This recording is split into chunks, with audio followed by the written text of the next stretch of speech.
દ્વારકાધીશ. સો કેમ છો તમે બધા? આઈ હોપ કે બધા મજામાં હશો અને હું પણ મજામાં જ છું. શું જો છો તું? સો આજે ગણપતિનો છે ને મહાપ્રસાદ છે. સો ડિનર માટે જવાનું છે અત્યારે. સો જો અત્યારે જઈએ છીએ અને જોઈએ કે શું હશે શું નહીં. જો આપણા ભાઈ ને હિરલ અહીંયા બેઠા છે. હિરલ તો નથી દેખાતા.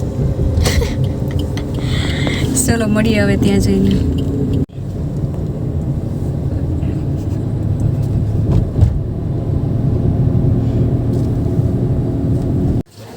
સો આ છે ને ગણપતિજીનો પંડાલ છે. સો પહેલાં અમે વિચાર્યું કે પહેલાં અમે ગણપતિજીને દર્શન કરતા આવીએ. સો પંડાલમાં અમે જો પહોંચી ગયા છીએ અને બહુ મસ્ત ડેકોરેશન કરેલું હતું. એકદમ સરસ લાઇટિંગ વગેરે બહુ સરસ હતું.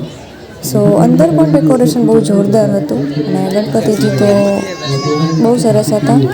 અને વિચાર્યું કે પહેલાં દર્શન કરતા જઈએ અને અહીંયાથી પ્રસાદી લેતા જઈએ અને પછી જ આપણે જે મહાપ્રસાદનું આયોજન કરેલું છે ને ત્યાં જઈશું.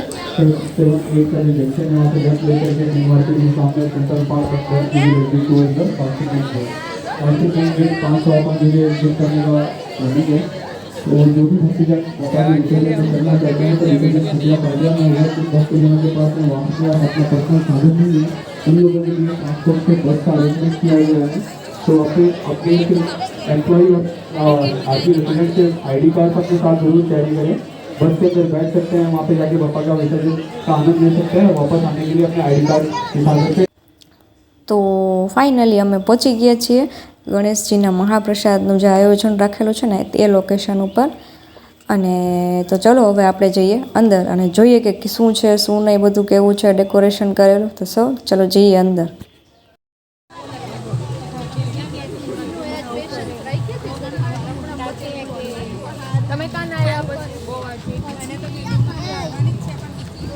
પછી પેશન્સમાં થોડુંક ઓલું થયું. મારી લઈ લઉં ભાભી તમે આના હોતી નો આ કરશો ને તમે પછાડા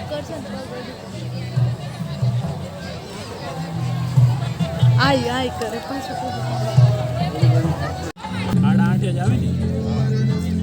ગોર વકાણે એક મહિને બે દિવસ માં પછી ટ્રેન છે કઈ રીતે લાવશે આખડી.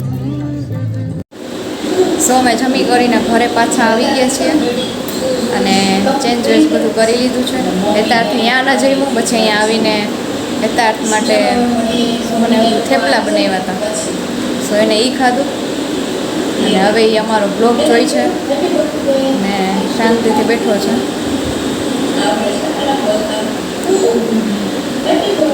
તો ચલો મળીએ હવે નેક્સ્ટ બ્લોગમાં. અને આ બ્લોગ તમને કેવો લાગ્યો હોય જરૂરથી કમેન્ટ કરજો. જો સારો લાગ્યો હોય તો લાઇક, શેર અને સબસ્ક્રાઈબ કરવાનું ભૂલતા નહીં.